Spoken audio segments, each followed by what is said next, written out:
Hey, trendsetters, it's your girl Heidi, and I'm sitting down with this dynamic dude. Oh my God, you guys are going to be so mind blown after he tells you his story. He's a best-selling author. I gotta look at the book, right?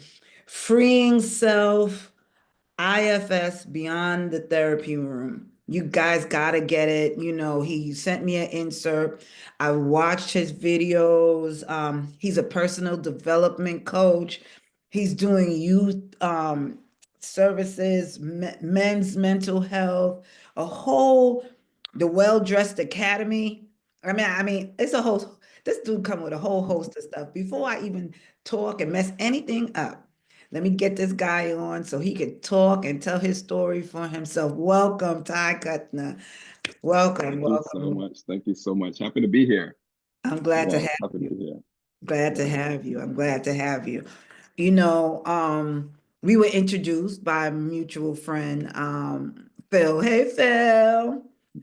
And he was so impressed by you as an individual. And, you know, that struck a chord with me because anybody who knows Phil knows that he's not that easy to be impressed. And you were really impressionable on him as a man. And you know, I jumped on the opportunity on reaching out to you and getting to know you and hearing your story. And I too, I'm very, very, I went on your website. I dug, you asked me to. So I said, you know what? Must be a reason. Let me, and I don't normally do. I let, most of the people I already have a relationship with, but for some reason something stuck out with me and I did, some digging. And I was even more impressed with you. And I was glad to ask you to come on for you to tell your story. So let me step back and let me pass this baton to you. Ty Cutner, tell your story. Yes. Okay. So I'll start a little bit by how I met Phil. So I Mhm. was in the shop, right, with my girl. And then Phil was like, "Who's this guy?" So I'm a well-dressed man all the time, I have my shades and all that stuff. I'm hanging out with my girl. And he bumped into me. He's like, asked me who I am, what do I do? And these days I just go straight to the point of what I do. I introduce myself as Ty Cutner, and I'm on a mission to heal the world. In 10 to 15 years, I'm in all wars, racism, crime. I'm gonna end it all by spreading this psychotherapy model that I'm training in internal family systems. Right. So that's what IFS is. Mhm. And so my life start I've been able to track my life, the dots back in my life all the way back to my birth. So this mission that I'm on is the mission I was destined to be on. My life started with trauma. My father was killed before I was born. Right. I was born and raised in Brooklyn, New York. My mom poured into me that I was the best kid, talented, gifted, funny, golden child of the family, but she passed away when I was 15 in the 10th grade. And when I lost my mom, I lost a part of me. She was the most important person to me by far. So when I lost her, it was almost like a color just evaporated from the world, and it was a different place.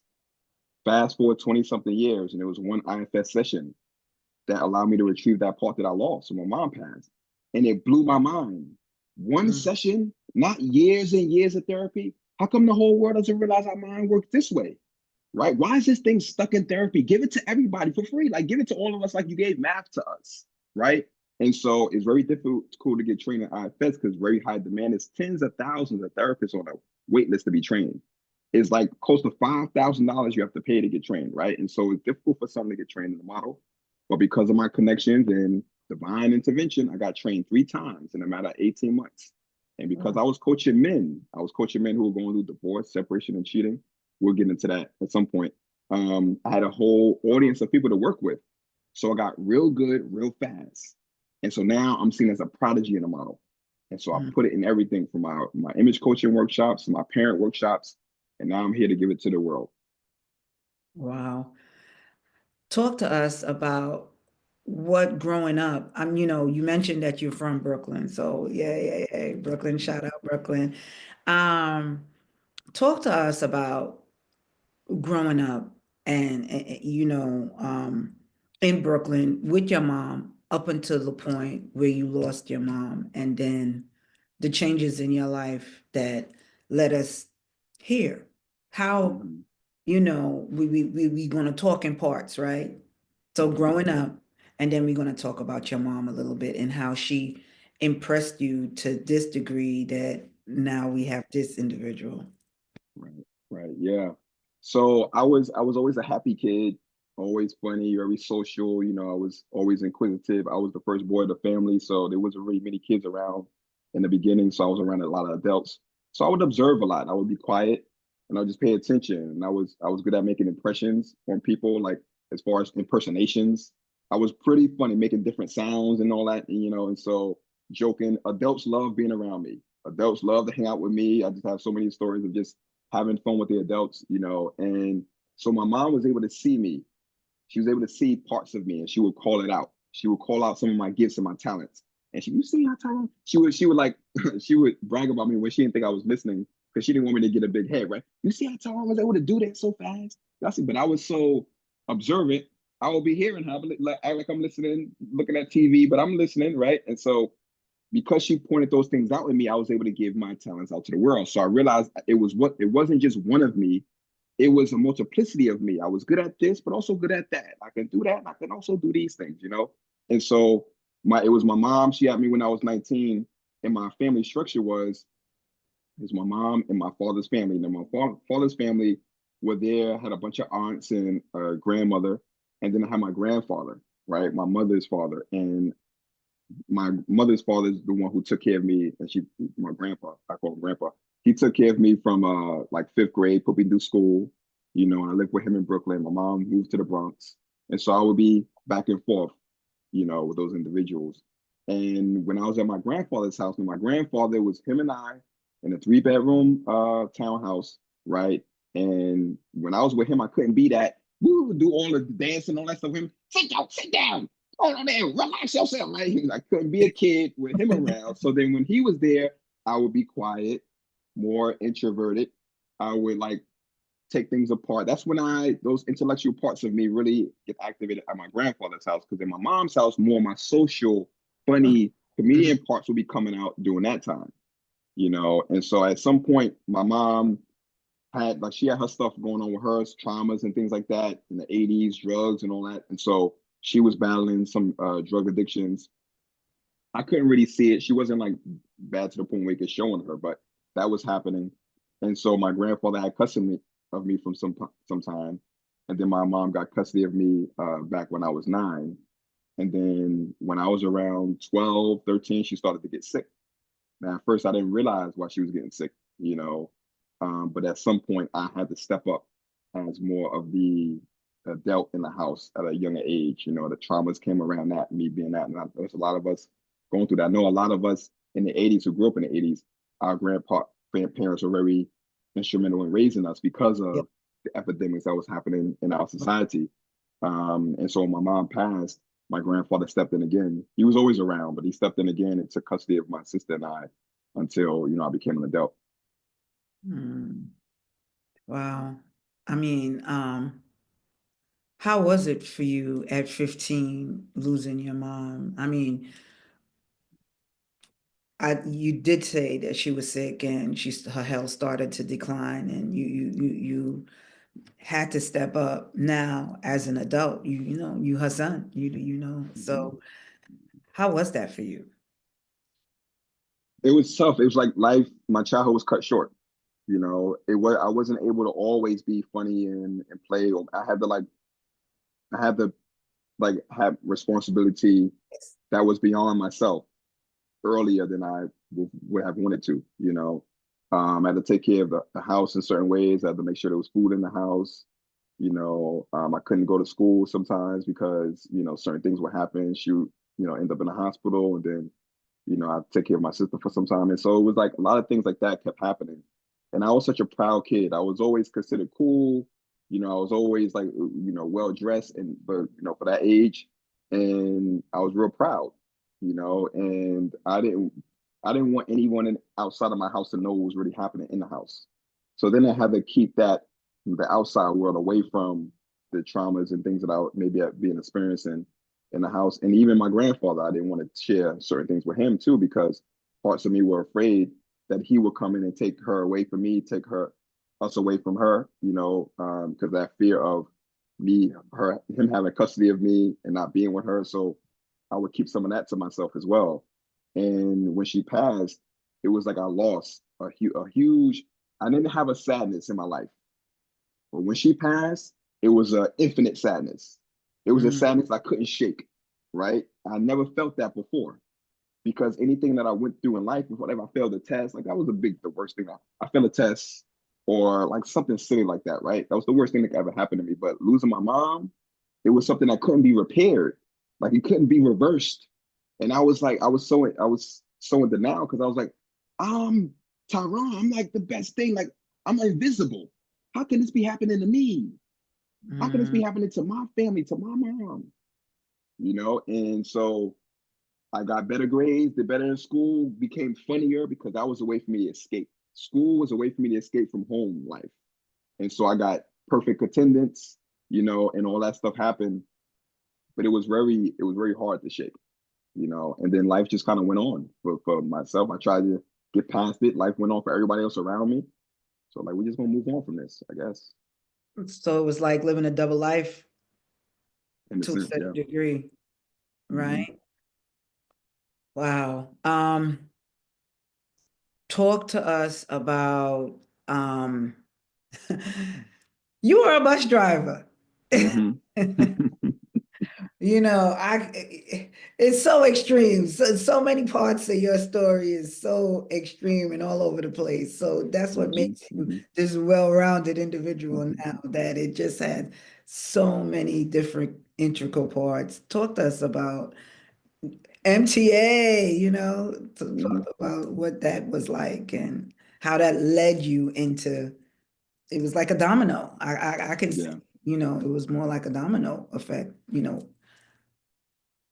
Right. Everything is connected. Yeah. So when I turned 18, so I thought I was supposed to be Ivy League. I feel like if my mom was around, if she lived longer, she would have set me up properly.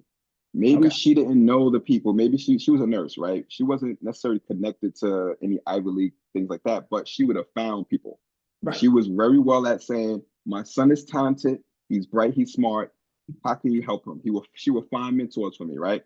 When she passed, my grandfather wasn't necessarily like that, right? He didn't see it that way, because of his traumas and things like that. And so you know, when I turned 17, I was like the top of the class. I had recruiters coming to the house, wanted to get me into the schools, but then he would embarrass me by sharing all of the family history and the problems and the drugs and all that stuff. And at that time, I would be embarrassed by it. Now I know that that was his way of explaining his traumas. That was the way he letting out his traumas and things like that. What happened, and so I didn't have the proper land off until adulthood. And so I had to kind of make my own way. And luckily, I my first career started in like luxury retail. So one of my first jobs was at Saks Fifth Avenue, Mhm. and that put me in a different place with around different people. I was able to find mentors in that place. Then I worked in Louis Vuitton and Prada, those type of stores for a while. But then I got a taste of entrepreneurship at like 23. So this is around when eBay first, came out and people were selling things on eBay. And I was like, what can I sell on eBay? And a friend of mine was like, well, you got connections on all these stores. Why don't you sell some of these luxury goods on eBay? So I started selling luxury shoes on eBay, making a killing. Right, I would get these shoes for $50, and they would sell for Right, 450. Like my rent was, I had my own place because I took custody of my sister at one point. We had a two-bedroom apartment in Bed-Stuy, and my rent was like $850. But I would make 450 off of one shoe. So I was like, this, why walk in this job, right? So I ended up quitting the job, and I had a ton of shoes in my spare bedroom, and so I was doing that for a while, but that didn't last for too long. Eventually, my supply dried up, and now I had to go back into retail, and the recession hit. It's like right. 2028, 2008, and my girl, she wanted to have a kid. We've been together for a long time. She wanna so I couldn't be the entrepreneur I wanted to be. So that's why I was like, well, it's a recession. I can't really get back into luxury retail. What can I do? Somebody said, hey, get you a CDL license. They got a program where you can learn CDL. Like, all right, I'll do that then. That's a dependable job, right? So I got a CDL license. Now, no offense to any bus drivers. I was working for Greyhound. No offense to any bus drivers. But I just didn't like the job. I hated it. You know, I hated being away from my friends. I hated being away from my family. I hated that I couldn't make friends because I'm a very social person. But Mm-hmm. you could meet a great person on the bus, but you never see them again. So you can't build a relationship with them. You don't have a relationship with your coworkers because they own their own vehicles, right? But a few things they taught me. One, I became a much patient and more professional driver. So much more patient and professional than everyone else. I see the road different than everyone else because you get trained differently. Two, I can see above the traffic. So this is an analogy I like to give when I speak about how I'm going to heal the world, right? When you're in traffic as a regular individual, it sucks because you are stuck in this box. You can't see cars in front of you. You don't know where the accident happening. You don't know how long you're going to be there. You're trying to go to your appointment. It's your personal vehicle. When you're in a bus, you sit higher. You can see above the cars. You know what lane the traffic is in. You know what happened. So you relax. Plus you're at work. So you good, right? So that's how I feel about what's happening now with the tariffs and Trump and the administration. People are going crazy. But I can see above that. I can see opportunities and ways in which we can do better, right? So I'm helping people gain a new awareness so y'all can get on the bus with me. Once you get on the bus with me, you'll see opportunities. You're not as afraid, not as fearful because you can see new things that can happen. So once I once I was I did bus driver for 4 years, but it was a situation in my relationship that caused me to say, what am I doing in my life? This is Mm. not the job I want. This is not the life I want to live. Why am I here? Part of me was saying that to me, you know, and that's when I made the change from being a bus driver. And then where did that lead you? What from being the bus driver, now what? Where did you land now? Right. So here's what happened, right? I found my girl started becoming cold towards me. And after months of her doing that, I found out she was cheating on me. Mm, Right. And so then when that happened, it was like why was I doing all that? Because part of me was doing all that for the sake of the family. Right. right. That's why I was working that job. I hated it, but I was like, I'm doing it for the family, right? And so when that happened, I was like, I was doing all the sacrifice for the family, and look what happened. So after all of the boohoo and trying to get her back, after I finished all that, um, I was watching The Godfather one day, and I was like, well, Michael Corleone wouldn't handle his problems like this, and he wouldn't be wearing jeans and sneakers and t-shirts either. You just start dressing like a man, start handling your problems like a man. So I'm Mm, gonna do that. And since I had luxury professional clothes in my wardrobe, they were good quality clothes, but I would only wear them when I needed to wear them. right. But once I had that epiphany, I started wearing them every day for no reason. So I'll wear them to the mall, to the grocery store, anywhere, everywhere, right? And people started responding to me differently. They started looking at me differently, right? And I started looking at myself differently. So I just stopped going to the bus driving job.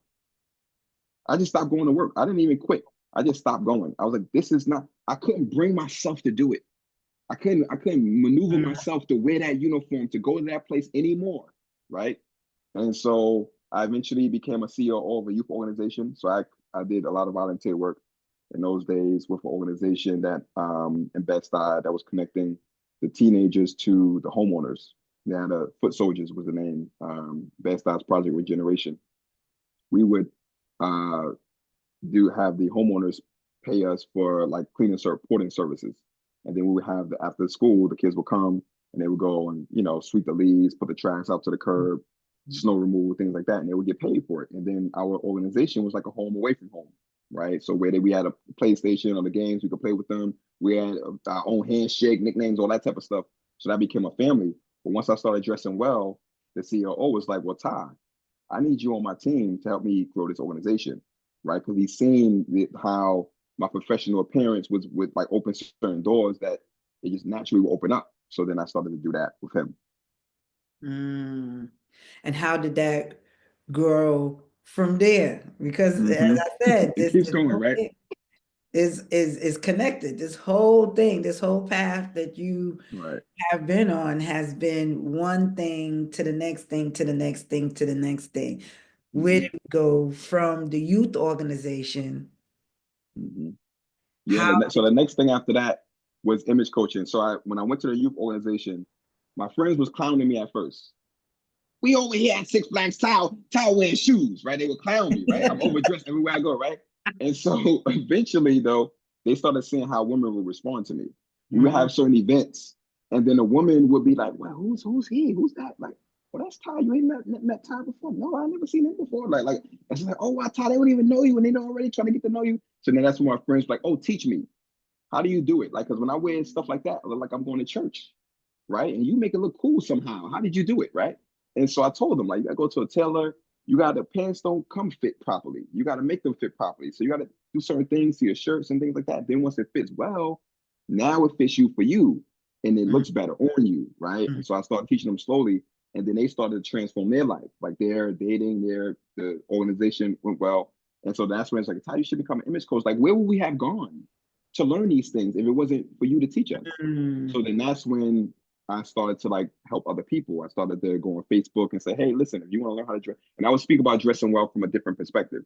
I would speak about it as in, if you know you went to school for your degree, you went and learned the skills, you got your great resume, you got your great website, you got a great business card, but you put these clothes on yourself. Why are you gonna do that? Like, why not also put the effort in how you present? Because when people interact with you, they see you first, and they automatically, naturally make certain assumptions or judgments. They can't help it, right? So why not use that to your advantage? And so I'll put posts up like that on Facebook and then get clients from that. And so, and me becoming an image coach, I met other coaches, and other coaches were helping other people with other things. And so I met one coach who was helping people who were going through divorce, separation, and cheating. And since my story kind of started with infidelity, right? It him and I started to work together. He started having high demand for his program. And so he said, Todd, would you come in and take some of these calls? This happened in 2020. So now I'm working with him, taking these enrollment calls. And these are like guys of all walks of life, right? I had people that was 1%. I had one client who like purchased an apartment on Fifth Avenue, 20 grand a month. He was paying for this woman that he was dating, and she was still running out on him, and he didn't know what to do. So it didn't matter how much money they were making. It didn't matter. It was some people who had arranged marriages that weren't working out, and so I was speaking to 80 men a month, like wow. back to back, like on the phone, right here in this on this seat right here, taking clients and rolling them into this program to get their mind back so they can start living their lives again, right? And so that gave me a lot of experience with just what's going on with our male and female interactions. And so I started to learn just the basics of what's happening to all of us, no matter where you come from. It's a human thing, you Hmm. know? And Hmm. so in the midst of me doing that and me being a coach, and I was on many podcasts about my story from being a bus driver to, the COO and all of that. I met other people in that environment. And I met one woman, Duran Young, who's the founder of Black Therapist Rock. So she introduced me to IFS. She came to me and said, our friendship, she said, the IFS Institute is very white, and they want to add more diversity, you know, and there's not many Black men in these spaces. There's a lot of Black women who are therapists and social workers and things like that, not too many Black men. And she was like, you speak well. Would you want to do a demo with them? And a demo is basically they record your therapy session. I was like, all right, she's my friend. Sure, I'll do a demo with them, no problem. And I ended up doing a demo with Dr. Richard Swartz, who's the founder of the model. Now, Mm, I didn't care who he was because I'm not in that world. Not a big deal to me, And so we ended up doing a session about, at this time, I'm working on my image coaching business and I'm an entrepreneur. So I have to work. If I don't work, I don't eat, right. right? So when I'm working, right, I'll be working and a part of me is like, oh, this is boring. Let's do something else. And then I can't focus. So then I'll go and I'll do something else. And then if I do something else for too long, get back to work. We got bills to pay. So now I can't even relax. So that was the polarity that I was having that we worked on in that session, right?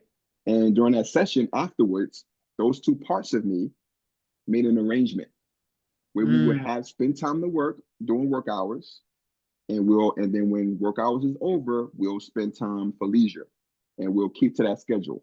And once they made that arrangement after that session, it was a different awareness within me, a different mm, feeling that I had. I didn't have the same resistance to work. And so after that, I was like, wow, that was different. And then from me working with the men, I had a second session with Dr. Schwartz. I had more sessions with Duran. So she gave me my first profound session over the phone, where I was introduced to a part of me that was 8. So remember when I was 8, I was at my grandfather's house. There was times when my mom wasn't available for weekends because the mm, situation she was going through. mhm, And if any kid who's going through, if so for kids, like Consistency is important. So if they expect something to happen on the weekend, they expect that to happen on the weekend. If it don't happen on the weekend, traumas can happen, Right. right? And so I had an abandonment issue, like an attachment trauma that occurred when my mom wasn't there on the weekend. And so I remember going into that session with Duran, and I was able to go into that part of me. And he was in my grandfather's house, and my eyes are closed during the session. My eyes are closed, so I went in, and he's there, my grandfather, and he's like, he sees me. Now I'm my age now. He's 8, and he's like, oh, he's happy he had company. But my grandfather didn't like people in the house. He had traumas around bringing the outside inside, because there Yes. was some Yes. traumas Yes. that happened with my parents, right? So he didn't want people in the house, so I would be bored, and I'll have to make my own imaginary friends and all that stuff, right? And so I was playing with him, my 8-year-old self, and I could smell the furniture in my Mm, grandfather's house, and I mm. haven't been in that place in 30 something years, and it blew my mind, right? And so then when we had the second session with Dr. Schwartz, that's when I unburdened that 15-year-old part of me. And then, like I said, that blew my mind. And from that point, I was like, I have to give this to more people. And so since I was coaching men and I got that skill, I started giving that to them. And that's how I got real good at the model. Talk to us about IFS. What is IFS? Okay. So IFS stands for Internal Family Systems, right? It's a psychotherapy model. It's been around for 40 years. It's trauma informed and it's evidence based. And the basic premise is that the human mind is a multiplicity. So physically, we have one body, but mentally, we have different parts of us. These parts represent the voices we hear, the emotions we have, the triggers, the dreams. Those are different parts of us. Now, even though these voices sound the same in our head, they're not all the same. They're different ages. They had different experiences. Some of your parts like each other, some dislike each other, right? Like that part of me is like, get to work, right? Who is that? It's not. It can't be me if it's talking to me, right? Right. And who's not working? That can't be me either, right? If it's right doing something else. So I would have these internal conflicts, right? But because we don't realize we have parts, we're being led by our parts, right? Mm, So we have all these parts, and there's hundreds of parts that we have. Some even say thousands. There's no number that we can count. But in addition to our parts, there's a self. And the self never gets hurt, doesn't get damaged, doesn't hold trauma. So no matter how traumatizing your life was, no matter how much abuse you went through in life, the self remained undamaged. And there's a relationship between the self and the parts that heals the wounds of the parts, right? And so, like I said, because we don't realize we have parts, we led by our parts. So if a part of us gets angry, we become that part. We call that blended. So you see the world through that part's eyes, think the thoughts of that part when you're blending with a part. And when you're blending with a part, you act out in that way because all your parts are trying to protect you, right? They believe they're protecting you. That's why they act that way. And so in IFS therapy, what the therapist is doing or the practitioner, I'm not a therapist, I'm a coach, but I was trained the same way the therapists are trained. And I also train some therapists, right? Because the model is very complete. So you can just learn IFS. You don't need other education to really be able to apply IFS. And so when I, so it self heals the wounds of the parts. So when I had the session, right? When you have a session, IFS session, your eyes are closed and the practitioner or the therapist is walking you through your inner world, right? So I do a workshop for kids, and I ask them. One of the questions I ask them is, "Can you see with your eyes closed?" They'll say, "No, I can't see." So nobody think they can't see with their eyes closed. No, everybody who here can see with their eyes closed, raise your hand. Nobody raised their hand. All right. Has anybody had a dream before? Yeah, raise your hand if you had a dream. Okay, when you was having that dream, was you able to see? Yeah, I was able to see. Was your eyes closed?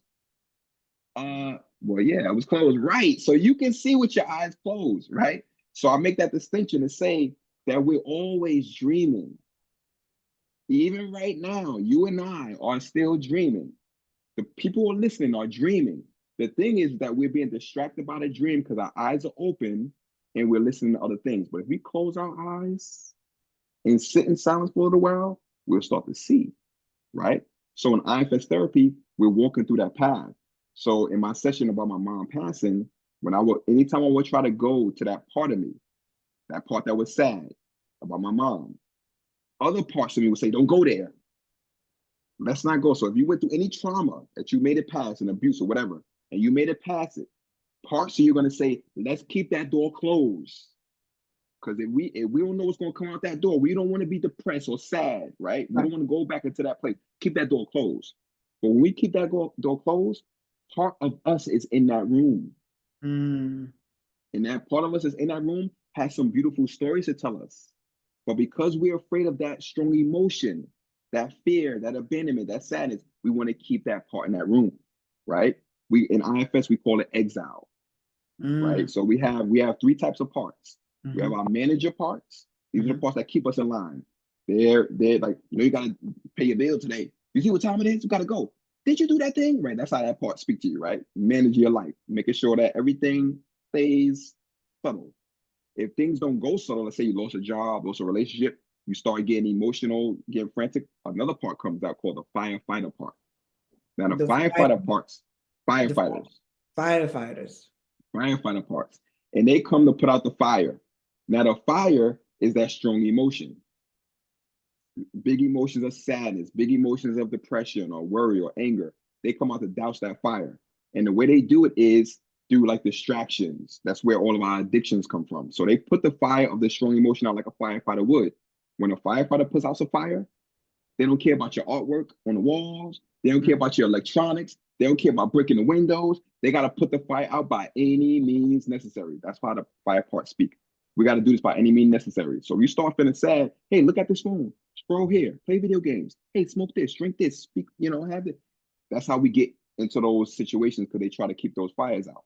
Now the third part is what these two parts are protecting from, and that's the exile part. The exile parts were pushed out of the family by the internal family, right? So back to my story of me being 15. When my mom passed, I was a funny, cool, smart kid. Those are my parts. Not the sad kid with no parents. So that part got pushed out of the family. You can't go to school being sad. We go to school being sad. Where we gonna go to be normal? If people treat me like a sad kid, where would I go to be funny? Where would I go to be smart? They're gonna all feel sorry for me and all that. I don't want that. So you gotta stay mm, home with that sadness. They exiled it, right? And so that part got stuck. When you exile a part, it gets stuck in the pain, gets stuck. It can't release the anger, it can't release the frustration, can't release the sadness. It's stuck, right? The way that we release it is through relationships. And so when I had that session with Dr. Schwartz, we went inside. My eyes are closed. Now my other parts, I had to ask them to give me some space. And when they gave me the space, I was able to go in that place. And when I went in that place, that part of me was still in my bedroom at 15. He was stuck in 1996. mm, There's no time in our minds, right. right? You can have a dream tonight. You're in high school and you don't question the dream. You just act out high school. So he was stuck in time and he was confused that it was two of us. But once I started to interact with him, I befriended him. I let him know, listen, I'm not 15 no more. What? You're not 15? No, I'm not 38 now, bro. What? I got a son who's almost 15. What? He's stuck in that place. So to him, he didn't see the outside world changing, right? So we all have parts stuck in places, right? Those of us who came from the Caribbean, right? And we came here, but our parents stayed, like we have traumas around that. We still got stuck with us that are stuck back home, Mhm, right? mhm, And so when I mhm. retrieved him, he came out that room. And when he came out the room, my other parts, he's out the room. Group hug. They Wow. didn't want to exile him, but they didn't have no other choice.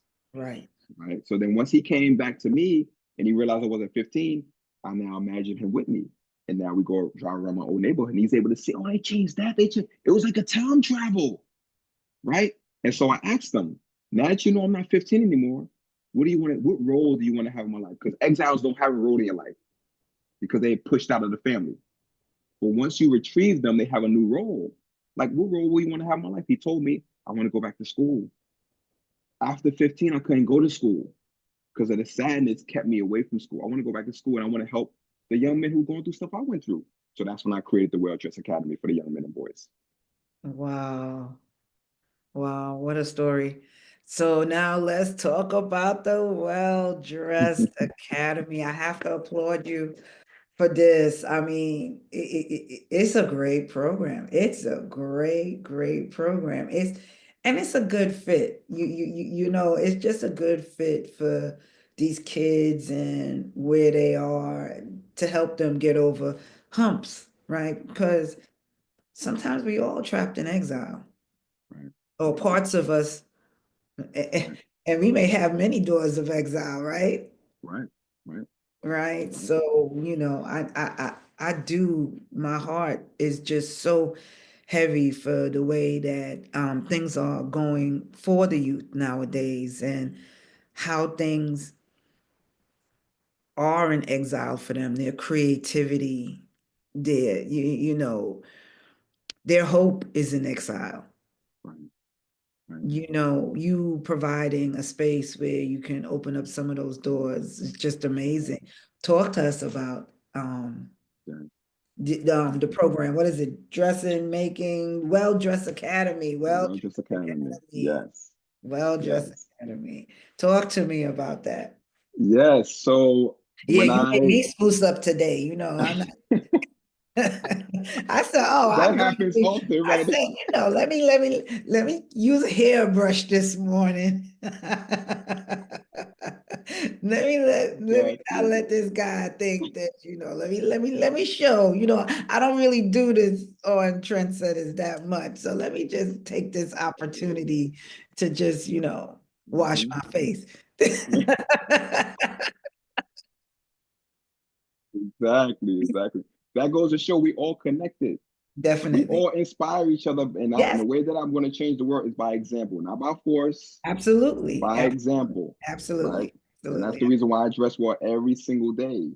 It's my I don't feel comfortable in sneakers and jeans and stuff like that. I don't even own jeans, Right. like not My one dad was pair. like that. My You dad was know. like that. Dad was like that 1000%. He did own jeans, but it was like for trivial things, like the day that Hmm. he worked on the car, Hmm. and then I believe to a certain degree he may have been so uncomfortable in jeans that he bought overalls so that, the overalls Right. fit the Right. role. You understand what Right. I'm saying? Exactly. He Exactly. dressed. This is car Exactly. day, so he dressed for that purpose. I don't think that I ever saw my father not dressed to a T, not Hmm. not being and like you said, people do respond Right. to you that way. So Right. fortunately, I have a mother that, she's known as the family's Jackie O. Hmm. And then my dad was just Rico Suave. I mean, Hmm.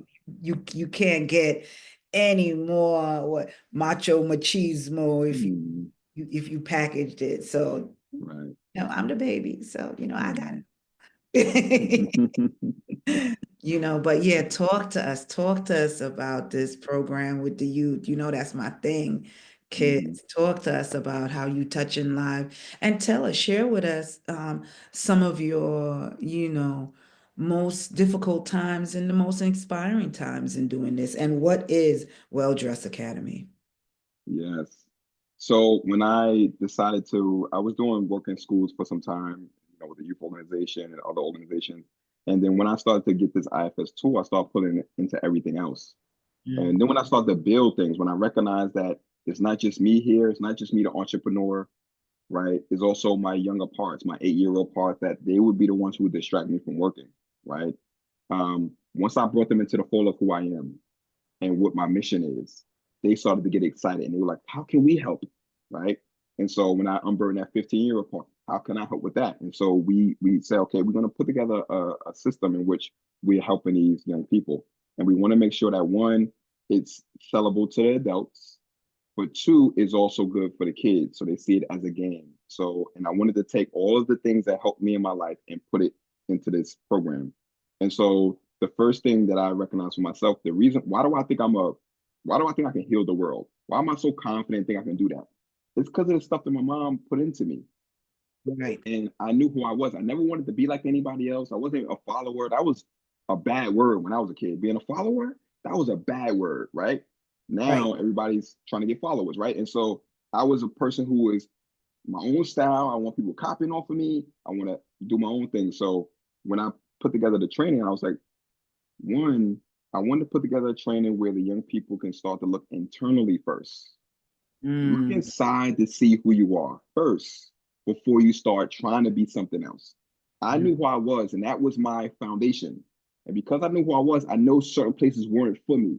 Certain people weren't for me, certain friends, certain environments, certain activities just weren't for me because I had a strong foundation of who I am.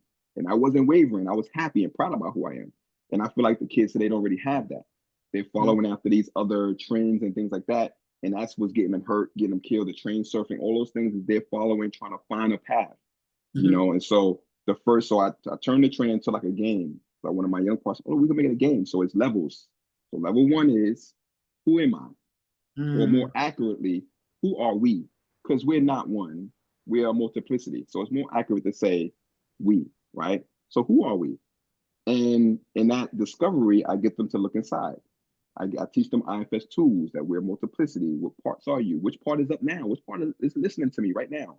What is it saying to you about what I'm saying, right? And so I get them to understand who they are, and it goes through a process of like, how, what's your gift, what's your talent, how do you use that, how would you use it now today? So even though I teach young men how to dress well, I don't do I don't teach them how to tie ties and stuff like that. I feel, me personally, feel like it's a waste of time, because when I need to learn how to tie a tie, I watch a YouTube video, and I watch a YouTube video over and over and over until I got it, right? Right.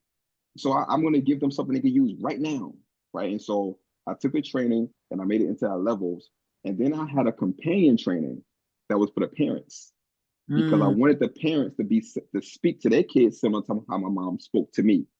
Show them their gifts and their talents. They can't see themselves. Like, we can't see our own eyeballs. So if somebody else sees something that we do well, then we can look at ourselves. That's what my mom did to me. I wouldn't have known that this was a talent unless she said it was. I wouldn't have known that that was funny unless somebody laughed. I Right. wouldn't have known that, right? And so, how can we be that to our kids? So when I created the training, I went to the studio and I recorded a series of videos that was connected to the training. And then when I went into the school, I went to like the fairs and all that stuff to get the principal's attention. And I got one school in uptown in Dyckman Heights, high school for law and public service. They like my family now. We've been doing it for 2 years with them. And so when I introduced the training to the principal, I told her about the companion trainer for the parents. So, oh, you could do something for the parents? Like, yeah, I have a trainer for them. Oh, can you produce something for the parents? So then I started to go into, produce something for the parents. And I created a training called Connected with Teens, right? Mhm. Because we have as I got a 15-year-old. Sometimes, right, depending on the relationship with them, the communication could be disconnected, and then you start losing your kid. They don't listen to you anymore. They're paying attention to what's on TikTok and what their friends are saying, and now you Mhm. can't instill this wisdom in them. And because they're doing these things, now you wagging your finger at them, so that's pushing them away even further, right? Mhm. And with these IFS tools are for therapy, but also for just basic relationship tools, right? And so I put those tools inside the training as well. And the beautiful thing about the young men is, some of the conversations that I'm having with them, no one has ever had these conversations with them at all, right? And so I first get them to see their gift inside before I teach them how to dress well. You can't pick up your pants, all that. That doesn't work. They have it, every correction, every correction that a person makes is a self-correction, not you correcting them. They have Right. to see the problem and then want to correct it, right? And so I make them see the problem by first seeing their gift and their talent, right? And then I give this analogy. You went to the store and you was gonna buy you some kicks, and they came and you gave your money, and they came in and gave you the kicks inside of a plastic bag with no box, no sneaker box. You gonna take those kicks? No. Why not? They're probably fake. Okay.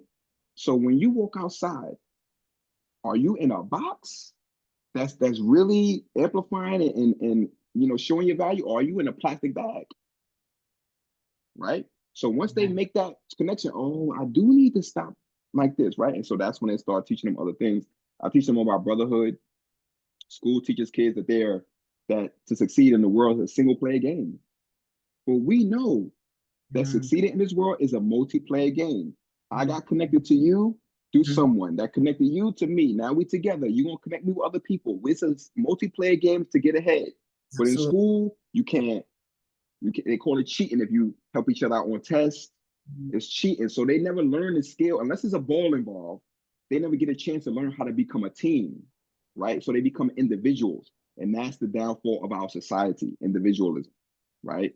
And so I teach them how to form teams with each other. I teach them how to be better friends with each other. I teach them how to speak to the adults. The adults are the ones with all the power. Do you know how to speak to them? Shake their hand, look them in the eye, be polite. Do you know these things? No. Well, if you don't know it, then it's going to be hard for you to get ahead, right? But if I could teach you these one or two skills, you'll get ahead, right?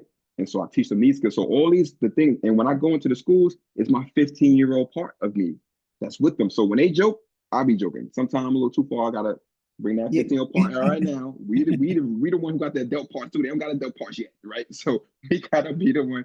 You know what I mean? And there's also that part of me that was 17. That's like I want to make sure they have a network. If you had a family member who had connections, you won't have to interview the same way the other person do. You won't have to give your resume the same way the other person do. I'm that person that's your connection. And then even beyond this, right? My mission is to heal the world. I'm going to need soldiers. So some of my friends, they call me Professor Xavier, right? Because I'm out here helping these kids. I'm going to be a real life. At some point, you're going to see me as a superhero because I'm gonna be doing superhero stuff. I'm gonna give police another option for solving some of the issues they have with crimes and gangs and things like that. The only solution they think they have is policing and surveillance. There's another solution, right? And I'm gonna offer that solution. And it's gonna solve the problems and then offer actual healing for the community that was formerly vandalized, right? And so I tell these kids, even though I'm coming to the school to help you with these things, I'm really grooming you for Mhm. this mission that I'm on. So one of the first people that will hire you is most likely going to be me. And I'm gonna have you come in, you're high school now, but I'm gonna have you come in and interact with the elementary school kids Right. and help them go up so that we each want to teach you one. I'm gonna build a whole system of that. Wow. And as what are some of the hardest um spaces that you see these young men in today? Mm. So the places that really hurt me, or parts of me, is like the prison system. You know, Mhm. I did some stuff in I did some workshops in Rikers Island. This is before I had IFS awareness, and this is before I was doing this type of work. But when I went in there, we was doing like a professional development training, and every person that I seen, you know, I seen people that they remind me of. They remind me of somebody that I knew, Right. right? Right. And Yeah. so I couldn't call them inmates. I called them students, right? I couldn't like be negative towards them, and immediately they felt that connection because they were used to getting interacted with the people who got the funding. You know, they're white folks, and you know they got the funding and they're doing the things and they're doing the work, but there's not a heart to heart connection, Right. right? It's a mind to mind connection, but not a heart to heart connection with them. And so I came in, I'm like, nah, bro, listen, I could have been in here with y'all if I was stopped at the right time, wrong time, if I was with the wrong people, if I was pulled over at this time, I might have been in here with y'all too. Same as him, sporting to the guard.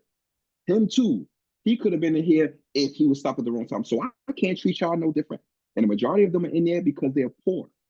Right. They're in there because they don't have money. They don't Right. have the resource. They either Right. got in there because they was trying to make money illegally, or they're in there because they couldn't bail themselves out of there, right? And so I'm not going to treat y'all like that. And I feel like men and women are one side of the same coin. We're not separate species, right? We're the same thing. We're the same, right? Absolutely. Mhm. In our culture now, we're being separated. And that's why there's a big decline in our world. Even birth rates are going down. When birth rates start going down, that's a critical that the whistle should be going off, right? We're the same side of the we're different side of the same coin. So when I go in there to help those young men, I'm helping the families that they left. Some of them have kids that are not don't have their fathers around. Some of them are, you know, they're very important for their family structure. And the male energy, the way the man look at the world is very important for a family unit. The way women look at the world is very important for a family unit. When our men are being taken away through mass incarceration, through crimes, through unemployment, through all those things, it hurts us all. And we're all connected. Even though my family may not be going through that, my family is still interacting with your family in the Absolutely. restaurant, on public transportation, wherever in the hospital, wherever they go, we still bumping up against each other. And if your stuff ain't right, that could make my stuff not right. So I gotta care about your stuff not being right. So anywhere where there's people, that's where I want to be to help the people. And prisons is one place that I want to get into. Juvenile facility, and those people who are there, I got a whole plan. I got a whole plan for everybody for this mission because we're going to need a lot of people to for this mission to be a success. Talk to us about your book, best-selling author here. What is it? Freeing Self, IFS Beyond the Therapy Room. So now we know about IFS and we know about how fundamental it is of a tool, even in your personal journey. Talk to us about this book. Yeah. So when I first came into I the sit behind IFS, you. I noticed, yes, a I good put it, plug. yes, That's a good plug. yes. So when I was so I was pretty well known in the IFS community before I got trained because of my relationship with Duran Young. And that very first session with Dr. Schwartz was used in trainings. So a lot of people was able to see me and they was impressed by the fact that I was able to communicate with my parts. Like, so when you first have a session, at first you may not, most of us can't disconnect from the fact that we think we are who we are. We Mm, think that we know ourselves already because we look at ourselves in the mirror and we've been with ourselves all of our life.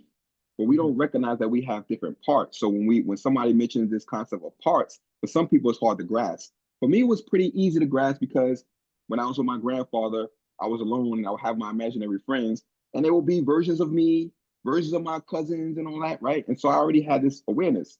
Um, so when I got trained and I was using IFS in more creative ways, so I wasn't just doing it like therapists do.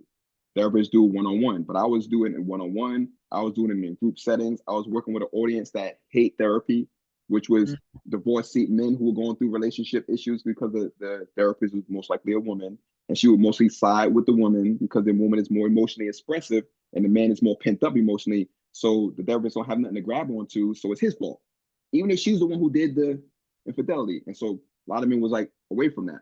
But I came in here with this therapy model and they already trusted me. mhm, So I was mhm, giving it to them and I was having profound like changes immediately with them.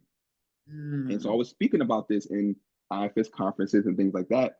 And then when I spoke at the IFS conference and the authors was like, well, would you want to do this book with us? We about to finish. We already have the authors that we want, but we need to have you in this book. Would you be willing to do the book? And I was like, let me take a look at that. Let me think about that. I asked her and she said, that would be great for you. That'd be great for you to speak about your IFS journey. And so I was like, okay, I'll do the book. But they say you're not going to get any royalties on the book. It's a collaborative effort, right? So would you still be willing to do the book? I was like, sure. Anytime there's an opportunity for me, but it's not going to be a financial gain immediately, parts of me are like, okay, how can we make this worth it 10 times over? right. Right. And so when I went to write the chapter in the book, I was like, okay, first things first, this IFS awareness helped me retrieve a part that I lost in one session from my mom passing. That is huge. And I'm not special. If I can do it, we can all do it. Right. But my people have no idea what IFS is. How Right. can I write something to bring my people into this healing? And so I wanted to make it a story. So other authors in the book were writing as academics, right? Mm, They were writing it as if they were professionals and here's their clients. But I wanted to write it as a story, as a healing journey from a person who also heals people, right? And so first thing is I wanted to be able to bring people into that awareness. So I wrote it from that perspective. I also wanted it to be for my family. So they could, because they don't know the details about what I do. They know I help people dress well because I'm always coming to the events. They know who I am, but they don't know exactly what I do. So like, let me give something for my family to know the details of what I do. Then I was like, I wanted to be a tool also. mm, I wanted to be entertaining. And I wanted to have all of my plans written in between the lines for myself, right? And so when the book came out, it came out at the IFS conference in 2023, which was the first one in person since the pandemic, which I spoke, right? I did like a 6-hour workshop with another gentleman in the IFS community, Dr. Philip Butler, and we blew the house down. Like it was only 3 Black men in the whole conference, wow. and Wow. we was 2 of the 3, right? And we blew the house down to the point where people was like, "Oh, Ty, I love you, appreciate it." It was just amazing. So when the book came out, I told my family, I got the book. It's like, "Oh, congratulations! Like, y'all gonna get the book? Wow, how much is the book? It's $25. $25. Can I just borrow your book?" I'm like, but I knew that might happen. I knew that might happen, right? So I was like, all right. I went to the studio. Paid an engineer. I was like, I want to record this audiobook. Now, the authors didn't put it on Audible yet. It was going to be a Mm, year before they got it on Audible. So I said, I'm going to do it on my own dime, and I'm going to make it interactive. So I recorded it. And when the book came out, and I read it, there's certain areas where I get emotional, Yes, you can hear it. right? Yeah. And so I was like, why these emotions are still like this? Let me record this so people can feel those emotions as well. So when I'm talking about healing, it's not fake. This is real healing that I've been able to achieve. And in the past, I could not talk about my mom passing. I used to Mm, a lot of people because that part is stuck in a place. I don't want to be start talking and start crying. My protective parts won't let my face do that in public, right? And so I couldn't tell that story, right? But once I was able to heal from that, I'm able to tell a story. So now let me bring people into that, especially my family. Story, my AirPods connected. So when the book came out, I recorded it and I did it interactive. So I planned it all out. I did the impersonations. I recorded it, and then I was like, I'm gonna give this away for free to people. mm, You could just listen and you could be brought into the awareness. I did a nice intro so you understand what IFS is going in. So it's a complete body of work. And then I have an outro, which I'm going to be updating soon so you can know the updates of what I've been doing. But it brings you through my IFS journey, what I do as a coach for the image coaching for the men who are going through relationship issues. So if you're going through a relationship issue, you're going to learn from this. A divorce, you're going to learn from how to bounce back from that, right? I go into my story from my childhood. I also go into forgiving my mom, forgiving my grandfather, right? Because I recognize that even though they didn't do these things on purpose, they had traumas, and they didn't have the tools to get past the traumas. So they acted in their protective parts, and their protective parts is what interacted with me. Now, when my grandfather would say those negative things about me in school, I took it as, he don't believe in me. He don't trust me. He don't know my potential. My mom wouldn't have did this. She knew my potential. Once I was able to unblend from that, I was able to see his pain.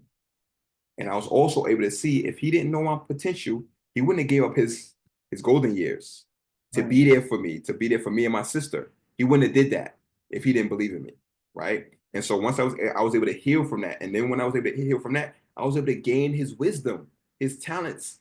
He was a number man in the neighborhood, so he was like real social, and I have those skills, and I would tap into that, right? And so when you go through the story, you go through a healing journey. And if you listen a second time, you start seeing the tools that's in between the lines, right? And so that book is a part of my healing ecosystem. And I wanted to create a healing ecosystem that people can go into and start to heal before they even pay any money. They start coming into this awareness of how they can heal, pathways in which to heal. That's very effective. I'm going to go back a little bit and I want you to talk to me about your men's group. And obviously, it got started from a place where you were at the time in your process and your breakup and wanting to help men through that, because it can be traumatizing, especially if you went to therapy and you're being victimized now in therapy, to a degree, to a sense, right? And I want you to talk to me about that. I'm extremely intrigued because I'm a therapist, and I want to hear how IFS has helped you to help these men navigate through this. Mhm. Yeah, so when you get trained in IFS, one of the first things that you realize is first you have to recognize you have parts. So you have to recognize you have parts. And when you recognize you have parts, when you go into a session, but if you're a therapist and you get just getting trained, you're going to realize that in some of your sessions, you're letting your parts lead, Yes. Okay. right? And sometimes your parts, so parts have agendas, right? They have a goal, they have an agenda. And usually their agenda is based on some fear, right? So when I first learned the model, I would have a part of me that wanted to get this epiphany. I want them to have an epiphany session like how I did. But if I go in there with that part, then now I'm doing things, saying things, forcing things that's not good for the client, right? So I have to recognize that part of me, speak to that part of me, get that part to relax so that I can be self-led. When you're self-led, it's your parts have stepped back and they allow in self. And self is like this is like the sun behind the clouds. On a cloudy day, you can't see the sun, right? The clouds will represent the parts. But when the clouds part out the way, the sun is always there. It didn't move, it didn't push the clouds, it was just present. That's what self is, right? And so when we do an IFS session, my parts have relaxed. Self is there, and self is there to see your parts. And self is always compassionate, always curious, always calm, connected. It has these qualities, right? And those qualities with your parts allows your parts to ease. Because when parts are interacting with other parts, that's where the clashes come from, right? But when parts, self is here, parts relax, right? And so in a session, I'm guiding you through your own system from a self place. So I'm not pushing or forcing. Your system is bringing you to where you need to go. And your parts know where the trauma is. That's why IFS is so effective. We don't have to go through all your story. The part I will ask you, when was the first time you felt that? The part that take you right to that memory. Man, not only take you to the memory, but you'll be 5 years old. And when your eyes are closed, and you can interact with that 5-year-old, right? And it's so profound. Not only is it profound in that way, but your ancestors are here too, right? I'm tapped in. I get downloads all the time. My whole life is why is this happening? Oh, that's why. Like, I got tons of stories about how it's no coincidence that we on the phone. If you listening to my voice right now, it's no coincidence that you're listening to this. There's no coincidence. I'm tapped in. So anything that happens, I know this is where I'm supposed to be, right? And so I'm supposed to be doing this work. When it comes to me helping the guys, they were coming in kind of jaded about therapy and it doesn't work. Some of them were on medication because they were so down. When a man goes through a separation from his wife, like especially if he had parts that were striving to support the family, he gave up his life, he did the work, he grind, he worked 80 hours a week, and then infidelity happens, he feel like, what was that all worth? It was for nothing, right? So that part of him feels crushed. But not only that part, but the young part of him too, who's seen their wife like their mom, who gave them unconditional love and cared for them and cooked for them and hugged them and kissed them and caressed them and was the intimacy for them. When that relationship is over, that young kid is that's the one crying. Mm. But because we don't recognize we have parts, we're crying. And we don't, why am I crying over this? It's that 5-year-old, that 8-year-old, my 15-year-old. When that situation happened with me, it was a new abandonment because that was the injury I had when my mom passed. It was an abandonment that happened, right? And so this relationship ending felt similar, another abandonment, right? And because your parts don't have time, it can be just like it was when it first happened to that part, right? And so when I came in and I started introducing these tools to them, the first tool I introduced to them, this is for the audience, right? Is instead of you saying, I'm upset, I'm sad, I'm frustrated, I'm stressed, you say, a part of me is stressed. Because when you say a part of me, you gain some space. You recognize that it's not all of me, it's a part of me. And so now the parts that aren't stressed can look at that part versus I'm stressed. If I'm stressed, I'm consumed with the stress. I need an outside force to help me unstress, which is where our drugs come from, which is where all the things that we do that unhealthy, we look into the outside world. But we were created whole. Everything we need is within us. Self can be described as God. Some of us describe self as God within us, right? And we all have it. It's in every single one of us. We were born that way, right? And so once I started to do that work with them, like one of my I speak about this in the book. I had one client, successful engineer, talented, gifted, but he had a situation with his wife where she has him picking up the kids from dance class. He got to pick up one kid from karate practice. And like, I got stuff to do. And he's pissed off at her, pissed off for all the stuff. And I was like, all right, brother, let's just take some time and relax. You're blended with a part that's pissed off by this. Let's see if you can get that part to relax a little bit. And if that part, we'll see what it would need from you. Ask it, what would it need to relax? He didn't recognize he was blended. Once he unblended from that part, I was like, okay, now I want you to welcome in those parts you that's an engineer and have that part look at the problem. And he was like, oh, I can just hire an Andy. Problem solved, right? And so once I started to do that with the guy, and I would always do this in group settings, right? And so the other guys would see like, wow, that was amazing. How can I do that? And I started to teach them how to do these things, and it was so empowering for them. And they was able to pull themselves out of that low place pretty quickly.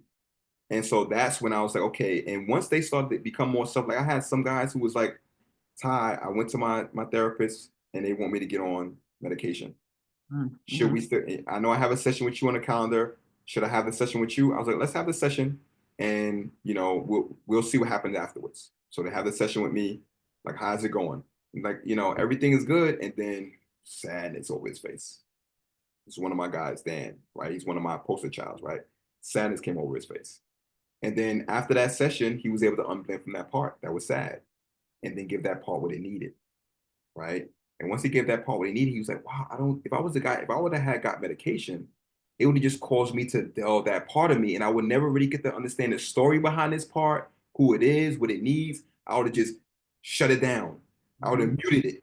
And if I would have muted that part, I would have lost the gifts that it has, because that 15-year-old part of me that was sad for my mom passing, he wasn't a sad part. He was a part that was sad. Once he stopped being sad, he blossomed into this beautiful person that he is. All of our, even parts we don't like, if you get them, understand why they do what they do, they blossom into these beautiful things. That means all people you don't like.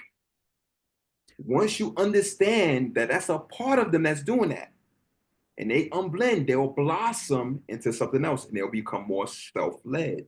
And that's the mission. You know, it's so much. It's so much, you know, it's so much all in one, right?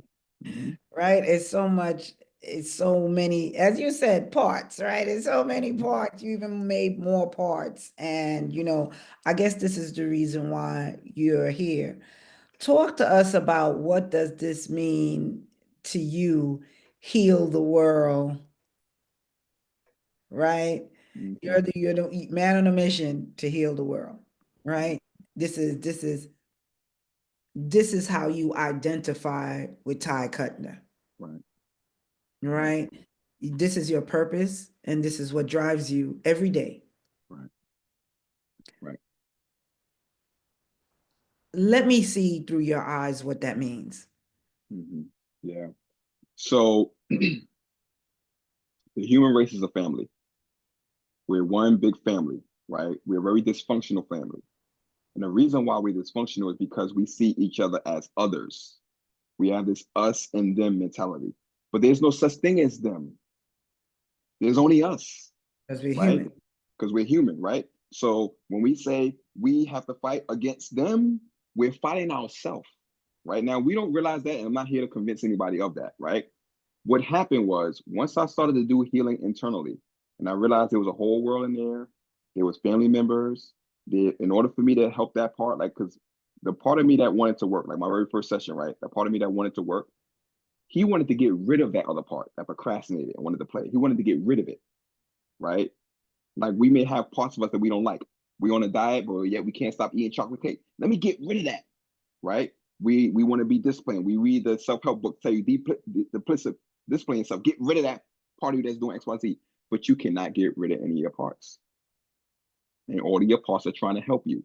They're your internal family. So when I started to heal certain wounds, right, from the situation, there was no guns used. There was no knives used. There was no bombs used. There was a understanding that took place. There was a relationship. There was a bond, and there was an appreciation. There was some compassion given. And when I opened my eyes, I seen new ways of solving problems in the outside world, right? The more and more that I did that, the more and more I was able to see what the problems that everyone is having. And everyone is having the same issue. It's a part-to-part battle. Whether it's a parent and a child, a husband and a wife, Black people, white people, Ukraine, Russia, no matter what it is, it's a part-to-part battle. If I give this awareness to everyone, we will all be healed from that. We will realize we're all connected. We all share consciousness. We're sitting in our own piece of the consciousness, right? We all on this planet, and this planet is our mother. It feeds us all, it shelters us all. We're the kids of that planet, right? And so once I started seeing that from that perspective, and then that connected to my younger parts, right? My younger part, I was a big video game player as a kid. And I was big in video games, right? And so I would, when I couldn't play video games, I would turn the outside world into a video game. When I was outside, I would act like, if I'm, let's say back in the days, we played outside as kids, right? And so you couldn't stay in the house all day, right? You better go outside and play, right? And sometimes I would come outside, no other kids outside. I'm not about to go back inside. You go back inside, you better stay inside, right? So I'm not about to go back inside. So we're gonna figure out something to do. Here's the problem with kids today. They're not bored. Boredom is important for imagination, right? Absolutely. And Absolutely. so I would have an imagination. I would make the outside world my game. And so when I connected my younger parts to who I am and what I'm doing now, they said, well, what if we gave this to everybody? We would heal the world, right? And then they started to see it as a game. So when I say I'm gonna heal the world, it's I used to play games like SimCity, right? Okay. Where you're building and you Gotta have the build. whole Yes. landscape. You Yes. can see the whole, like all everything, and everything is connected, and you're able to help everybody, right? So I'm looking at the world from a 30,000 viewpoint, realizing that all these people down here are my family. I don't want anybody to die. I want all of us to be loved and cared for so we can recognize that we're still just kids. We're older physically, but we're still kids. And what if we play like kids, like we used to do back in the day? Life will be happier for all of us, right? And so I look out this world and I say, okay, how will we do it? I ask these parts. Well, how did the world get like this first? They don't realize who they are internally. Their eyes are open too much, so they fight. So how do we give it to them? Well, we can solve some of the problems and then put the solutions in their music, put the solutions in the movies, put the solutions in TV shows, put the solutions in cartoons, put the solutions in video games. Because all the negative things are in movies. When you listen to music, it's speaking negatively, right? When you Absolutely. play video games right now, we got all of our kids playing games like Call of Duty and Grand Theft Auto. They simulate in being a killer. And we wonder why there's all these mass shootings. Well, you're speaking, when they play those games, those parts of them are activated and they're training, right? Mhm. They're being seen. We Mhm. don't have them playing games where it's about building and creating, right? What if we made them play games like that? Then they would see a bigger vision, right? And so, and what if we had them do it all over the world, right? And I said, there's no question and there's no coincidence that we are Black. Black people are the most entertaining of the groups of humans. Black people are the most funniest, right? The world watches us. They love our culture, love our movies, love our music. Well, let's use those talents and gift and put this healing in that, right? Mhm. Now, I'm Mhm. not a musician, but I can just connect to the musicians and we could make music like this based on this, right? If you listen to the music our kids listen to, like the music I used to listen to when I was a kid, they're rappers and artists, they're like 19, 20, 21.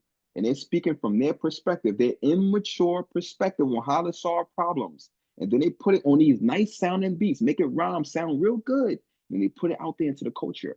And then that music goes into us and we hear it and it activates certain parts of us. That's how I should solve my problem. Just kill them. Just smack them. Just cheat on her. Or she's a this, she's a that, right? Well, we could put the healing stuff in these music too. I'm not going to demigrate what's out there. I'm not going to preach or boycott it. I'm just going to create alternatives. Mhm. And then I'm Mhm. going to create this alternative. I'm basically making a new world. And then I'm going to invite you into this new world with me. Come in, listen to the music that's in here. Come in, come interact with me. Come share your problem with me. See how I respond to it versus how somebody else in the current world will respond to it. And now that you like it, how about you help me make this world bigger? Right? And then as the world become more self-led with more self-led people, people are going to say, okay, so Ty, what about, you know what they did to the other leaders who try to make these changes? You're not afraid they're going to do that? No, because if they want to beat us, if they can't beat us, then they're going to join us. And when they join us to start learning these tools and become self-led, the parts of them that are racist will be healed. They will be seen and appreciated and understood and be healed, right? I believe that Black folks are the true are supposed to be in a different position on in this planet. We're not supposed to be at the bottom the way we are now, right? We're at the bottom of every good list and at the top of every bad list. I believe that we're supposed to be closer to the top because the world likes looking at us. They like watching us. They like hearing us speak. Why is that? Because we're the natural leaders. We're also the ones who have a deeper capacity for compassion, right? We all know what happened to Black folks in this country. And yet, we're not killing nobody. We're not flying planes in the buildings. We don't even want to do that. We're not trying to do that's not something that we would do. But yet, if there was other people, if other people with lighter skin had what happened to us happen to them, they would eliminate those people. They would have wiped them off the planet, right? We have a deeper capacity for compassion. If we was the ones in charge of the world, we won't be bombing people like it's happening now. We wouldn't let people be in hunger. We wouldn't do that. But the thing is that how are we going to change the world? Because I believe the world is upside down, right? How are we going to change the world? We're not going to change the world by eliminating the people that are doing bad things. We're going to collectively be better. And how do we do that? It's not about money. And I know Black folks like, we don't got our money, we got to get our money up and all that, we got to invest in it. That's important, but it's not step one. It's like step 4 or 5. Step 1 is mental space. That's where we went wrong. This mental space. We're following their ways of being, and their ways is a little bit immature. They're younger than we are mentally, right? And they still have the burdens of being in Europe when there was scarcity and famine and disease, and they come to this country, even though it's more abundance now, they still have those parts that are fearful of that happening. And those their parts protect them from it happening again. This is why we want to bomb and hoard our resources. If we was in charge, we came from places of abundance. Our ancestors are still here with that abundance mindset. Once we stop following them and start following another path, we'll become an example for the world, and then the world will start following us. And when they start following us, that's when the world will change. And it won't take a generation. It's not going to take a whole generation. It's going to happen within 10 to 15 years, my timeline. You gave us so much, I'm so full right now. I'm so full. I'm so full. I totally agree with the ideology. I may not word it the same way, but this is the reason why we have gateways to success, right? Because we are talented. We are talented and gifted and phenomenal beings. And we've been that since history. Since the history of man, we've proven ourselves time and time and time and time again. I mean, without Black influence and Black input, we wouldn't have America. Right. You understand what I'm saying? And our resources have been a wealth to the world. Mm-hmm. And a lot of the focus of my youth initiatives is for the youth to tap into and hone into your natural talents, right? I have this way of saying, look, stop having your hand out and create it for yourself, right? Right. And stop asking for help and be the help. So a lot of our youth initiatives are just focused around targeting this and honing into your natural talents, your creativity, and giving space to release that. Because I think that the system now is so institutionalized and so I've heard people say it's like the pathway to prison, and we have to change that. We have to create, as a people, I honestly believe, collaboratively, that we have to recreate a system that works for us. Right? I mean, you and I spoke about, what I thought may have been an initial cause to things getting off course, which was when Board of Education, right? It was whatever versus Board of Education. And we had said, we want to go to school. We want to go to school. We want to go to school with them. We want to go to school with them. We want to go to school with them. However, our schools were turning out doctors and engineers and lawyers and phenomenal, dynamic people. We were even in a space where we were helping people to get to the moon. Mm-hmm.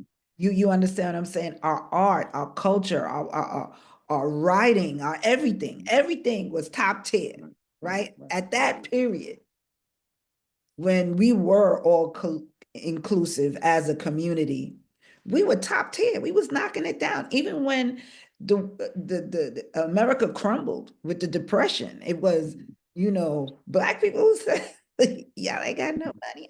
We gonna buy some cars and we gonna drive. You understand what I'm saying? We gonna ride out. We gonna help y'all a little bit, right? Mm-hmm. And if we can do that for us now, right? Well, getting back to the story, we went to their schools, and it's just like you said, it kind of dumbed us down, right? We didn't learn the same. And it's no fault by theirs that they didn't include us. We weren't included. Right, right, right. So to have an expectation to read how phenomenal of a people we are and were throughout history and going to other cultures in school, that they taught what they understood, Mhm. right? Martin Luther had some great speeches. They saw that. But they weren't in the struggle with us. So they only can recant what they can to a certain degree. You understand Mhm. what I'm saying? But if we structured our school systems around things that worked for us, if we allowed that freedom and that release of maybe the 3-year-old, maybe the 5-year-old, maybe the 8-year-old, maybe the 10-year-old, because I have a whole concept where, the transition from elementary school to junior high school, from high school, from junior high school to high school, those are traumatic experiences. Nothing's the same, right? And little by little, they chop off at your creativity, they chop off at everything, right? And leave you with this little nub of what? Mhm. And this is where we losing the kids, right? This is where, because by the time they sharpen that pencil all the way down, all the way down, all the way down, all the way down, they got a nice big long pencil. And then by the time life sharpens it down, it's down to a little nub. What you gonna do with that? Yeah, the systems don't know how to do anything better. Like it's not just our kids; it's everybody's kids. The system don't know any better. The way that we're gonna turn things around is we have to do it by example, right? And so I'm not a proponent of fighting the system, breaking the system. I give this analogy that imagine if we were freshwater creatures in the middle of the ocean, in this saltwater ocean, right? And some of us try to eliminate the salt, right? Some people have become great white sharks. They thrive in this environment. Some people have found them a nice coral reef, right? They're successful in this environment. But how do we make a change there? I'm not going to eliminate the salt. What I'm attempting to do is make bubbles of fresh water. Bloop. Come on inside this fresh water and see what it feels like to be in here. Now Mhm. go back out in that salt water and see how salty it is. We do it to ourselves too because we're following their process. We're following their system. Mhm. This whole movement that I'm doing to heal the world is going to be a beautiful discovery of who we truly are, not just Black folk, but humankind in general. Mhm. We're going to find out who we truly and our true purpose. If we would stop fighting each other, majority of our issues are self-inflicted, human inflicted. Majority of our disease are self-inflicted. If we was to have this awareness, if we all felt like the human race was a big family, we all seen it that way, all of our disease would be cured just like that. We probably would end up living to 150 years, Absolutely. right? Absolutely. We're going to tap into our ancestors. Not only is it the 5-year-old, the 10-year-old, they're 200-year-old parts in us too, right? When any mother who has multiple kids, she can tell you one kid was different in the womb than the other kid. Which parts were that in that womb, right? And so we are way more powerful than we think we are. Right. And I want to create a movement in which not only are we healing our issues, emotional issues, we're bringing our families together, but this model, this IFS, is not only good for helping with trauma, but I have superpowers, like literal, right? Like I I get it. told you, Yes. that 15-year-old part, when he came from 1996 to 2020, it was 2021, he time traveled. He didn't realize that things have changed. So he remembered what it used to be, Right. right? He was able to see things. I'm able to go in certain spaces that I couldn't go in before. My mom is here with me. Like I had a, and this is, I didn't speak about this, but I had a psychedelic journey, right? So we didn't even talk about psychedelic journeys. We didn't talk about cannabis assisted therapy and all that, but it's levels, right? And so Right. I And had maybe a you'll psych, come back. You could come back yeah, and yeah, I'll come back and talk about that. But once I had a psychedelic journey, and it was the most profound. I had several before that, but the one that I had a couple years ago was the most profound one. And the whole journey, I was under for 6 hours. The whole journey, I had an eye mask on, right? I was in like laying down, I had a music playing in my ears, and I was recording myself speak. So that at the facility that I was at, that was how they want to do. It was a beautiful facility out in Tennessee. And my whole session was about family. I was speaking to family, and I was speaking to my family members who aren't here, and I was thanking them. Like, if it wasn't for y'all, I wouldn't be me. If it wasn't for the experience I went through life, I wouldn't be here.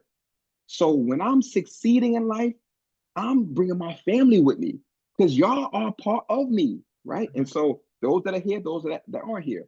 And so when I came out of that journey, 2 months after that, I was doing a session. So my clients are mostly white men, right? One of my guys, he's a motorcycle mechanic. So he's like, bald head, tattoos all over the place. And he came on to the session. He's like, Ty, it's gonna be a whopper. Friend of mine just committed suicide 2 days ago. I was like, damn. So I'm like really going through it. So after the session was over, he was able to unblend from that part. It was a part of him that felt like he didn't do enough for his friend and all that. And I helped him unblend from that part, and then bringing that part that wants to be there for his family still, bringing that part that did these things. And when he brought that part in, it was a sense of, right. And that calmed that part down. I was feel like he wasn't doing enough. So after that session, I heard this voice like, wow, Tyron, you got a big heart for these people. Said Tyron, right? Wow, Tyron, you got a big heart for these people. And I was like, that's my mom's heart. My mom had a big heart for everybody, right? And I was like, I actually sound like my mom just now talking to me. And so I was feeling relaxed, like I was in the journey. So I got my eye mask, put on my playlist. I laid down for 15 minutes, and I started hearing a conversation. I didn't know what I was going to go into. I don't go in with any intention, right? I just go in to see what's going to come up. And I hear this conversation happening between what sound like my mom speaking to my father. And she was bragging to him about me. You see him down there doing his thing. You see, I'm not surprised he's doing that, healing the world. I'm not surprised. I knew he was going to do that. And I was like, that sounds like my mom. That's my mom. Tears coming. And then when I had the tears, laughter. I was laughing because whatever is happening got me in tears, right? And this happened 3 or 4 times in a matter of 15 minutes of this conversation. And when I came out of it, I journal everything I do. I journal. So my mission is in these journals, right? So at some point, these journals are gonna be worth money because my handwriting is very neat, right? And so I went and I started journaling about what I was hearing. And then I'm journaling, and then I pick my head up like, a part of me is my mom. My mom. A part of me is my mom. And then I heard, finally, how could I leave you?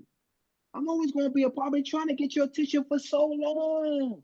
Tears. And ever since then, my mom has been here.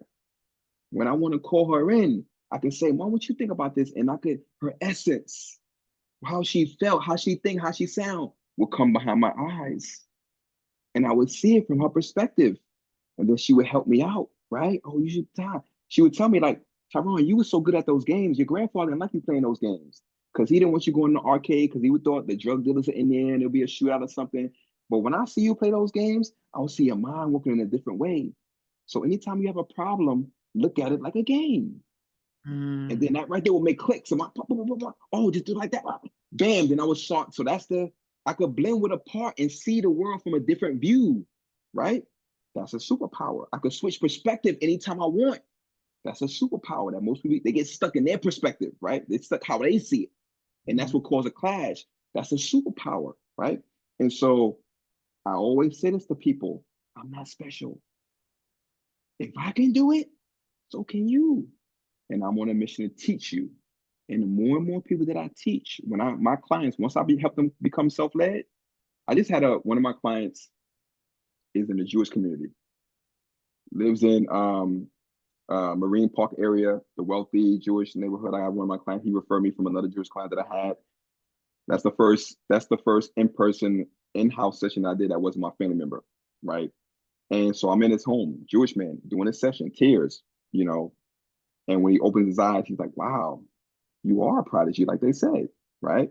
And I told him, he's like, I told him, he was like, how do you learn this? I want to help people with this. I'm like, every client that I help, they eventually want to help me do this work.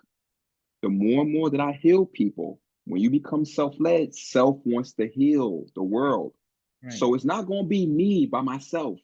It's going every time I heal someone, they become a healer to their people, to their group. So I told him, I was like, there's no coincidence I'm in your house right now, brother. I'm a black man, you're a Jewish man, but we're all family. We're all family. I'm gonna bring this awareness to all of you. Like, can you work with my kids? I'm like, brother, you say something about kids. Yes, yes, I'll help your kids. Man, do I love me some kids? Because that allows me to let those kids parts out of me, right? Right. So I'm gonna bridge the old folks to the younger folks, to the middle, to in between. We have a generation that's changing. I know you're dealing with your mom now. There's a lot of talks about this wealth transfer between the baby boomers, and I have a bunch of R2 boomers, right? The baby boomers to millennials. But my whole thing is, let's not let them leave here without getting their wisdom too. They That's got right. a lot of wisdom that we need. We need to create a movement around getting their wisdom. I recorded sessions of my grandfather. That's why I could do his voice. I got sessions of him. I'm going to recreate him in my movies, my story. When you listen, you're going to see I made it on purpose so it can sound like a movie production, right? Because I'm going to eventually recreate it so you can really be born in my situation. And I'm not the only one that has a story. We all have stories that's connected to different places in this world. And if we all did what I'm doing, the world will be healed in 10 or 15 years. I'm so glad that you're convinced of that. I'm so glad that you out here doing your part, because we are in a toxic place, especially now. And this constant cycle of damage and trauma, and mental illness, we have to recognize that we have to do something about mental healthiness, and you're right. Each one of us plays a role, healthy or unhealthy. Each and every individual plays a role in moving this needle forward, right? And right now, it is a heal the world, right? You remember Michael Jackson song, "We Are the World," Mm-hmm, mm-hmm, and it's somewhat of a cry right now, yeah, right? yeah. If we go back to the words of that song, there are people dying, there are people crying, Mm-hmm, and it's unfortunately that, right now that our community, meaning our Black community, is so much in a turmoil that we can't see that there's other communities that are being affected in very much the same way. And if we just listen to the stories, if we just listen to one another's story, we would just recognize that we have more alike than we mm-hmm, have differences. yeah. And that's And because we're having a human experience.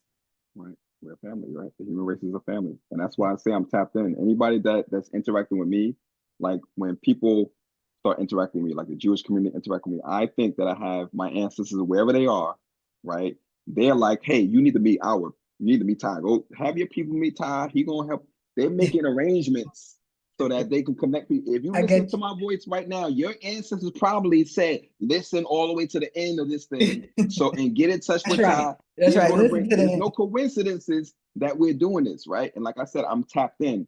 And I was given this gift, right? And I'm going to do right by this gift.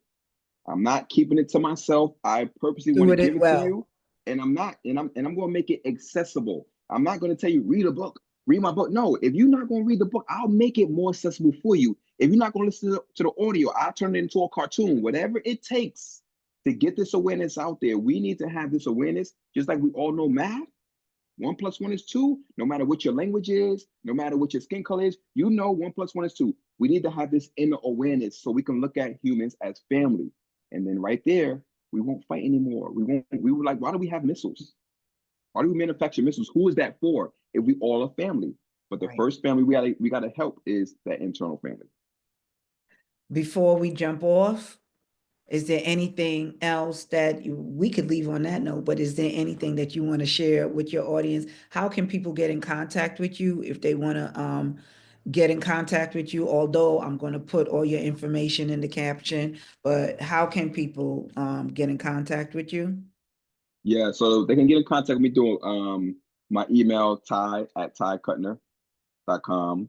LinkedIn, that's the only really platform that I'm on. I have a Instagram account, but I don't really post anything on it. I'm part of me is like kind of anti social media. Okay. So I like to do things old school way. You know what I mean? I like shaking hands, looking people in the eyes. You know, I like to You write do have with a paper. website though. I want you to I have a share. website. Yeah, we Yeah. have the World Chess Academy. So if any schools who want to get in contact with me regarding the program, the World Chess Academy is the website for that. Just click the link on there, give me information. You can also check out the book, the audio book. I give that away for free. So you just press play on the site and they'll play. But if you want to get in touch with me, click that. I do introduction to IFS calls around once a month. I just do like a Zoom call. We have about 60, 70 people on a call where I go into these IFS tools and you can And speak that's with a me. Zoom link? Yeah, so once you get in touch with me, get on my mailing list. Go to my website, any website, and say, I want to get information from you, Ty. And then I like to do stuff to bring into the awareness. So we have that. I'm also going to be speaking on May 18th at the Brooklyn Society for Ethical Culture, which is in like, I think that's Park Slope on 4th Avenue, 265 4th Avenue. Um, and yeah, and I'm also interested in really connected with the organizations here locally in New York. So if you have any, whether it's schools, I'm doing work with the family enrichment centers, right? Like I want to turn the schools and these family enrichment centers into family healing hubs. Right. You did tell me that you talked to Natasha not too long Right, ago. Natasha, right, My girl, exactly. that's my girl. That's my girl. Mm-hmm. Shout out Tasha, Right. the yard, the The yard, the yacht, the yard. exactly. I went to the grand opening. I spoke to Bernard yesterday. Oh, okay, Right. okay, okay, Yeah, okay. yeah. Yeah. So we working, we building together. And like my goal is to really create a network in Right. which we're able to heal families. And then as I'm creating this network, I have a network, like a digital network where you can watch, like we have all this technology, but we haven't created universal ways of solving, common human problems and conflicts. Right. Humans have been getting angry at each other as long as we've been humans. We haven't created anything to solve that problem, but yet we got climate control and Wi-Fi and satellites in space. Right. Why we haven't created social technology to solve our problems with each other? That's what I'm creating. I'm on that mission. And if you're listening to me, you're going to be helping me with your stories. And what I want people to do, just walk towards me. Listen to the book, right? Look at a video, walk towards me. And then as you walk towards me, you'll start seeing another way of healing. And I want you to reach out to me. I'm not just trained in this model, I'm a prodigy at it, right? And I really want to give it to my people, no matter your color, but you know what people I'm really talking about. Or I love all people, but my Black people, that's who I really love, my family. And